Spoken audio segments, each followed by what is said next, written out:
सार्वजनिक बांधकाम विभाग सातारा यांच्या मार्फत तयार होणारा अत्याधुनिक पद्धतीच्या प्री स्ट्रेस्ड गर्डर ब्रिज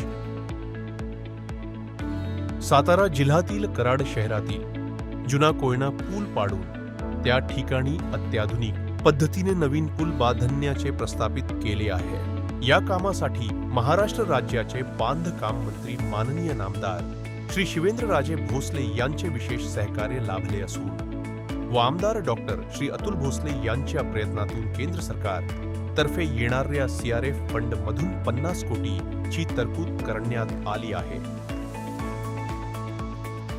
यामध्ये दोन्ही बाजूला 4 पदरी रस्ता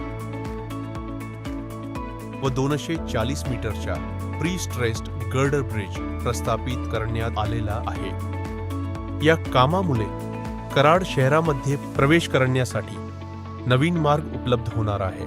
केंद्रीय रस्ते वाहतूक मंत्री माननीय नामदार श्री नितीनजी गडकरी, महाराष्ट्राचे लाडके मुख्यमंत्री माननीय नामदार देवेंद्रजी फडणवीस व कराडचे लोकप्रिय आमदार डॉक्टर अतुल भोसले यांचे कराड वासियातर्फे हार्दिक आभार।